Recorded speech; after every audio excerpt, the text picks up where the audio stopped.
here's your host, Alex Garrett. All right, well, I'm here with the one and only Ariel DeJesus. And Ariel, I know you've kind of spun off and done your own podcast, but we knew each other from the therapy and sports days. And you're a big Knicks expert, Knicks fan, and you've had some Knicks legends on the show. But firstly, how is the therapy and sports brand? Are you still doing that as well as the podcast? No, I stepped away from therapy and sports to do my own business venture, and I'm just an independent content creator right now. As far as my Gold School Retro NBA, as well. If you guys don't know, you can follow me on there on YouTube at Ari Hoops. Gold School Retro NBA is on Spotify. Same name, Gold School Retro NBA, and I'm on Twitter at Ari Hoops 84. So yeah, basically, if you guys don't know, I run an old school like basketball podcast where I talk about classic players, classic college teams and role players that got overlooked from the past. So I'm just trying to bridge that gap between like the young and the older generation, because we talk about like great players.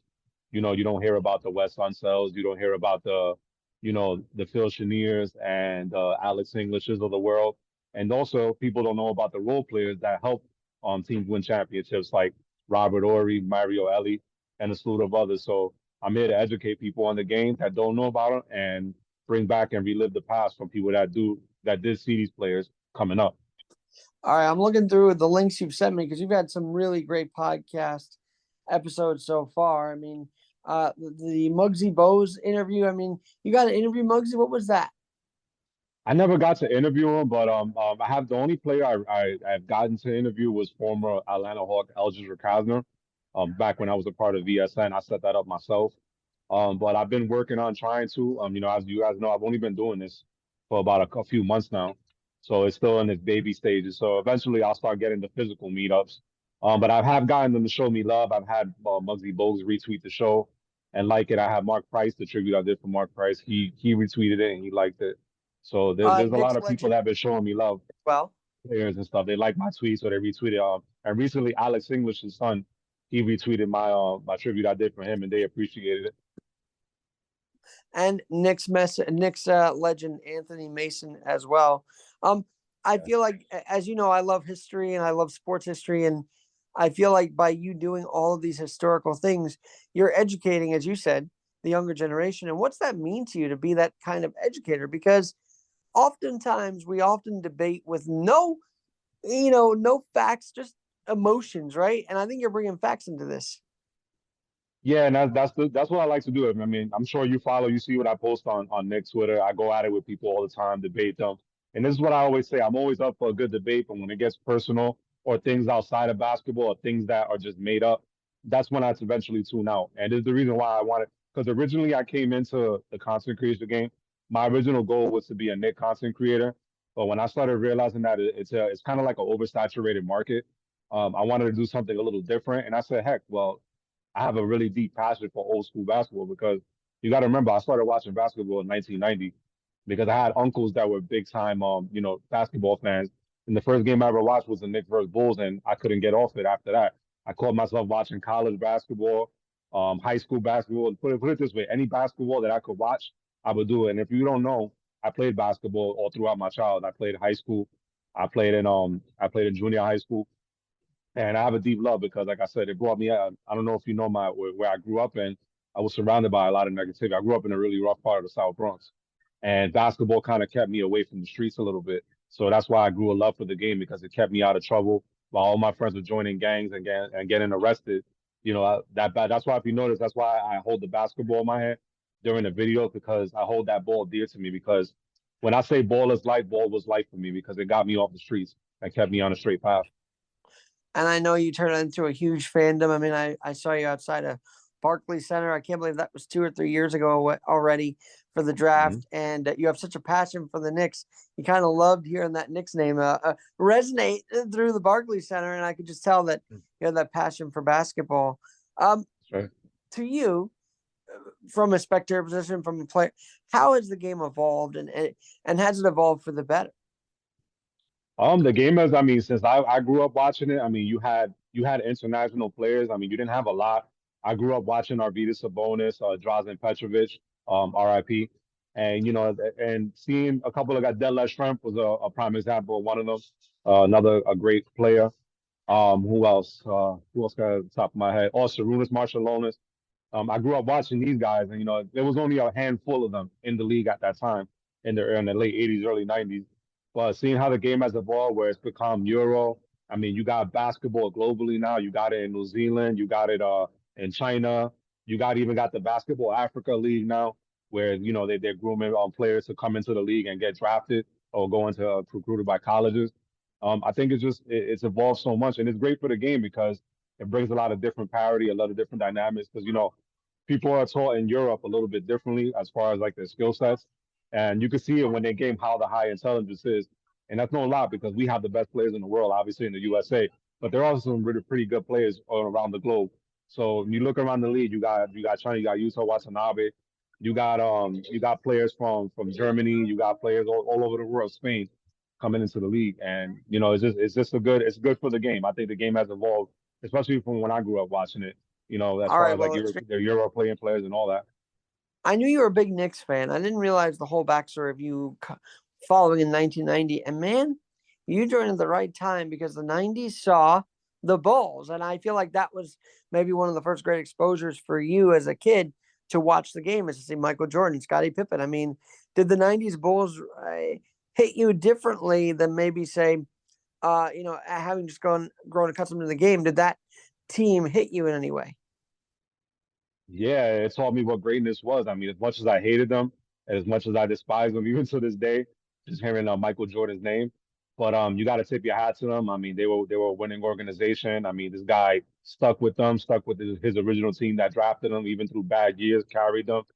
And it's the same thing I go into my Knicks fandom because they were gritty, they were grindy, and they basically a lot of overachievers and guys that came from a lot and made something of themselves, like John Starks, who I recently met. The Charles Priwa, I got his autograph when I went to the meet and greet a couple of weeks ago. And these guys are the reason why I grew to love the game. Like Patrick Ewing was my idol. Allen Iverson, aside of my Knicks fandom, I still have his college Hoyas jersey because I'm a big Hoyas fan, and I got Allen Iverson's jersey still to this day. And I just love the game, man. I loved it. I loved it from the '90s. Hey, does the name Reggie Miller make you cringe at all? Because that guy buried the Knicks almost every time possible. And I remember watching those games against the Pacers over the years, and just the Knicks fell short. But it was because of Reggie Miller, hands down. It was Reggie Miller, and those were some tough Indiana teams. I think some names that people forget about that gave Ewing problems were the Duncan Dutchman. Rich Smith was a really good player. The Davis brothers, you know what they brought? Rugged rebounding and defense. You had good shooters like Sam Perkins, and you had Chris Mullins towards the latter end of his career. Had a run with the Celtics. Mark Jackson, another name. I remember the whole team: Travis Bass, Vern Fleming. I grew up watching that. You got to remember, Alex, like when I was a kid, like it was a religion to watch Sunday basketball on Right. NBC with the theme Yeah. song that is like iconic to this day. So watching them play the Magic when they had Shaq and Penny go up against the Knicks, it was fun, man. The '90s was fun, man. That's why I found my niche with Gold School Retro NBA, because when I talk about that, this is me reliving my memories as well and giving the education to the game. But I remember the missed finger roll when Ewing should have dunked it. How I couldn't stand in front of that TV. Listen, I cried in front of my TV when I was a kid when we lost to the Houston Rockets I in the know, but finals. but 94 had a special ring to it just because the Rangers and Knicks, every night there was a game going on in that postseason. Um, but the Knicks kind of rely on that whole run as sort of like, hey, look at us. I mean, they wheel out John Starks, who was a great player, right? They wheel out all these Hmm. different guys. But I think fans want the now to happen. And do you think this in-season tournament, as the historian you are of this game, does it throw off the rhythm of these teams, or does it add to the rhythm this season? Playing tournament, like I said, it grew on me. I wasn't a fan of it, but it's fun now. It's really fun. And with the Knicks fans, with the approach that you're saying, as far as like they want it now, we got to remember this. This team has been a joke of a franchise for the last 24 years. Outside of last year was the most fun I've had as a Knicks fan in a long time. Nobody predicted us to go anywhere. Obviously, Jalen Brunson accelerated that. We made one signing, and it really turned our fortunes around. I gotta tell this to Knicks fans, and I say this all the time, and I'm sure you see me say this on the timeline all the time. We don't have patience. We think that championships are built overnight, and they're not. You look at the parity, how many different teams have won titles within the last 15 years. It's not, it hasn't been the same outside the Golden State Warriors run. The Denver Nuggets are a prime example. Those guys stuck together for 8 years. And through those 8 years, people forget they got eliminated last year early. And they were even talking about blowing it up and trading Jamal Murray. So you got to remember this, man. You got to have patience when it comes to that. You got to do a little mix of everything. And some people think it's a parody where you have to draft only to get a star talent. It's not true. Because look at that. Originally, me, I wanted Halliburton in the draft. We ended up signing Jalen Brunson, right? Jalen Brunson turned out to be a better player than Sure. Halliburton so far in his career. He's proven more in the playoffs than Halliburton. Halliburton hasn't made an All-Star team and hasn't been in the playoffs. So you can't go with one or the other. I'm not gonna cry with spoiled milk. And when we drafted Obi Toppin, I didn't originally myself. I wanted Halliburton. I didn't want Obi Toppin. I didn't think Obi Toppin was a fit here. I knew it was gonna fail from the beginning, even though I was rooting for the guy the first couple of years he was here. But we didn't think Julius Randle was gonna be who he is now. You know what I'm saying? And this guy's I one of the know, most and the probably Randall situation disrespected still, players. Yeah, guy, what you saying? the Randall situation still is a sore spot for a lot of Nick fans because he was supposed to be, and he was getting to that elite stature for the Knicks until he just fell apart in those postseason games. But I got to ask you this, Can I answer Ariel that though? DeJesus, Because there's a lot of context into that too, what you just said. I know a lot of people use that as a analogy. talk to You me. got to remember too, when they played the Hawks that series, the Knicks weren't that was a fool's gold team. Let's just call it what it is. I know it was fun, but we know that team had a short window because it was a lot of older players. We were counting on Alfred Payton, and we had Nerlens Noel. We didn't even have Mitchell Robinson in that series, who I think would have changed that series. But we had Nerlens Noel starting at the five, who couldn't catch a lob, and we had Alfred Payton, who couldn't even hit a layup. So you got to think about it. He had no help in that playoff series. We were counting on Derrick Rose to have a renaissance here. Eventually, he wore out after a while after having a couple of solid games because you couldn't expect much from him because he was a shell of himself. So Julius Randle was very easily schemed. This guy was getting triple, double teams thrown at him religiously, and he had no help. So we can't really say that, oh, it's all his fault. There's context into it. And then last year, unfortunately, he gets hurt again in the playoffs, but he helped carry. He basically he changed his game around. He was passing more out of double teams quicker, making more decisive decisions. We had point forward Julius, which was working for us a lot of times. And put it this way, man, we wouldn't be in the position we were in. And you can even ask Jalen Brunson because they both feed off each other. That Julius Randle is just as important to the team as Jalen Brunson is. Because without Julius Randle, this team doesn't even reach the playoffs. To me, in my opinion, they're a playing team without Julius Randle because he does a lot of different things on the court. You're talking about a two-time All NBA player and a two-time All Star that literally broke his leg the first game he played in the NBA. So where he's at now, it just shows the hard work that man puts in. And you heard the comments that Jalen Brunson said yesterday. They support him. This guy works hard every day. He knows those shots are still going to fall in. And what he says, I encourage him to keep shooting. I encourage him. And the one thing that goes a long way with this team is that they all mess with each other. They all rock with each other. They all friends off the court. And that goes a long way with team camaraderie because you want guys to like each other, not just on the basketball court, but outside the basketball court. And it's going to bode well because unfortunately it was a circumstance last year he got hurt. But I think if he was healthy last year, we probably even beat the Miami Heat because let's be real. That game that he played against, the few games that he did play against, wow, his shooting numbers weren't phenomenal, but he was doing Right. other things on the court. He had one good game against Miami. I believe it was game 3. He helped us win that game. And then the game against Cleveland in game 1, he got that key rebound on that last possession over Evan Mobley. And like I said, he was doing other things, and he still had a solid shooting night that first game. So he easily helped us. And then, unfortunately, the game that he got hurt against Cleveland, he was finding his rhythm a little bit more. Unfortunately, he hurts the ankle again, and then he doesn't look the same. You know, he tried to give it his all, and that's how you get all you could do, man. Is ask, just let the guy give his all and play through the pain, and which he was doing because he know his team needed him. I think he wanted to sit out, but he knew that his teammates needed him, so he tried to tough it out. But I think this year, if he's healthy, we're going to see a different version. I think he's going to impact us in the playoffs. I think that narrative is going to change if he doesn't get hurt. Because I still feel like to this day, if he was healthy, in the whole playoffs, I think he would have had his numbers would have looked completely different than what they did.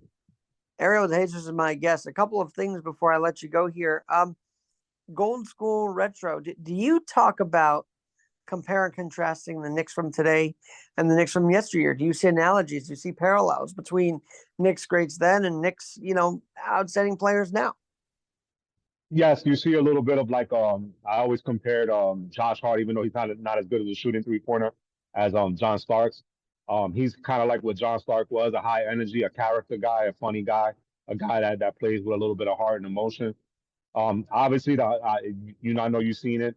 Dante DiVincenzo, I've been wanting him here 3 years ago because I know what he does. Because I not only do I watch the Knicks, I watch all these players around the league. I know what they're good at and what they're not good at. And I knew with Dante DiVincenzo with the bench, it would allow IQ to slide off ball and alleviate the duties to Dante to come in and give Jalen Brunson a relief so he doesn't play so many heavy minutes. So I see a lot of parodies. This team is a lot of.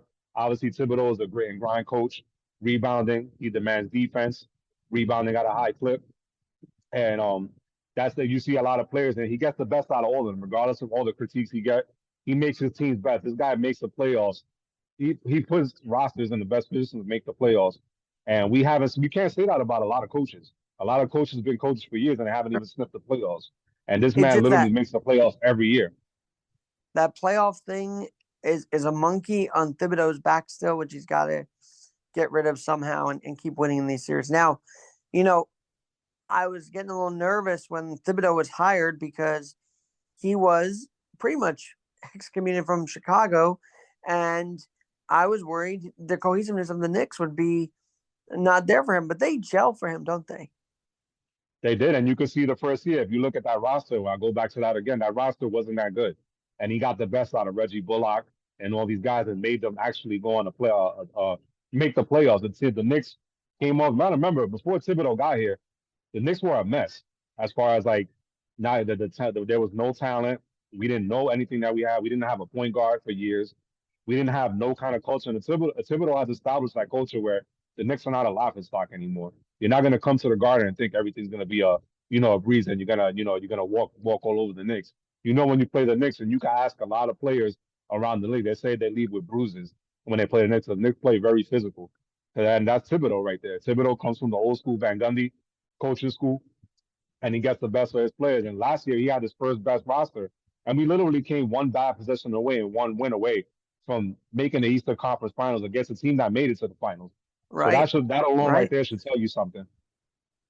RJ Barrett, is this the year for him? I mean, this has got to be sort of the year he's got to step up. I mean, he's been doing great, but what, his fourth, fifth year in here, and I think this is a crucial year for him. It is a crucial year, and you already see the change in his game. And in the beginning of the year, I was saying that I had him taking a leap. And obviously, what you guys see on the court right now, the work that the man's put it in. I know a lot of Knicks fans have been up and down with him. Listen, I've had my critiques with him myself throughout his tenure here. But one thing I never did, I never fell off the RJ Barrett cliff. I would always tell people they need to be patient. Players develop at different rates. He's one of them. He's a prime example. You see how he came out the gate before he got hurt. He looks like a better person. He's pulling up off the dribble more comfortably. He's finishing at the rim, getting and ones. He's rebounding better. He's playing better defense. I mean, this is the guy that I'm rooting for and I'm pulling for because we drafted him.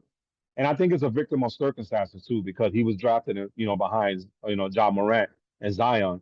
So Right. people hold him to that standard, but he doesn't have to be that. I mean, if he can be our second best player, our third best player on the team, that's phenomenal because we missed on draft picks. We missed it with Obi. We missed with Kevin Knox. We missed with Frank Ntilikina.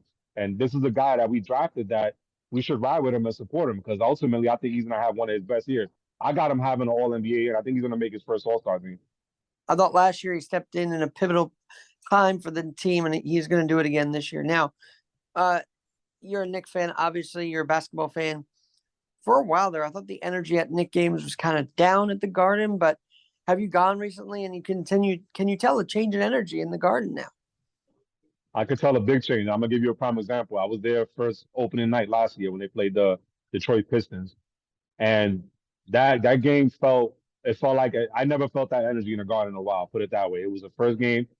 Granted, it wasn't a phenomenal opponent, but that energy opening night playing the Pistons out of all teams, it was great, man. The fans, going crazy when Hamidou Diallo shot an air ball at the free throw line and distracted them. I mean, like the Jalen Brunson, the guys Bruner pulling for Jalen Brunson. The crowd, the energy was immaculate, and it was phenomenal, man. Like I said, I've sat courtside before, and the vibes are totally different now, especially now with this team. That's why expectations were so high. But I think people got to relax. We had the toughest schedule, 6 games in. We went toe to toe with 2 Eastern Conference elite teams and went down to the wire. So that should tell you something. I mean, obviously we had tough back-to-backs with New Orleans that we came up short on. But 6 games in, you can't write off the team. The team started off slow last year, and people were ready to write them off and wanted them to draft. But you can't give up on them because Julius Randle's working his way back from injury, and he's eventually gonna step up and start. Those shots will start falling. You don't go from all NBA to a scrub overnight. It doesn't happen. And the guy's coming back from injury. I think the Knicks fans need to be patient, stop being emotional, and let this team ride it out. Yeah, well, what New York City sports and patience don't really go along well, as we know, Ariel, right? Nope. All right, man. Well, this has been great. And one last thing, because I know Grimes is playing a role as well on this team, but mainly the Evan Fournier situation. Is there an update with that? No, there's really nothing from what I hear, man. I know the Knicks are trying to, from what I heard, they're trying to get teams I've been asking for draft compensation and that, and the Knicks are not willing to do that. And I'm fine with that because you know what? A lot of teams punt on signing players that don't work out. He's one of them.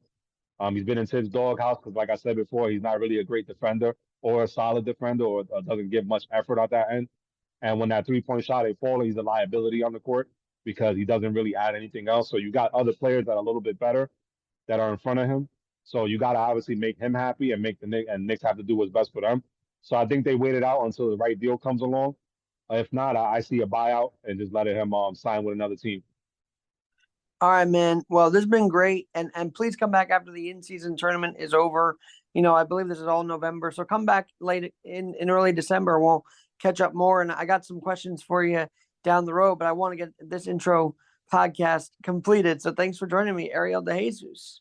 Anytime, man. Thank you for having me on, man. I appreciate you. Remind us where you can be followed. Your YouTube, your Twitter. Where can we follow you? Okay, you can follow me at Twitter at Ari Hoops, ARI, capital HOOPS 84 and Twitter. And I'm on TikTok, DeJesus 82, where I post shorts for Go School Retro. And also I'm on Spotify, Go School Retro NBA. And you can follow me on YouTube at Ari Hoops 84, Go School Retro NBA. And we'll drop those links in the podcast description below. Thanks so much for joining the Sports Spotlight. Thank you, man. I appreciate you.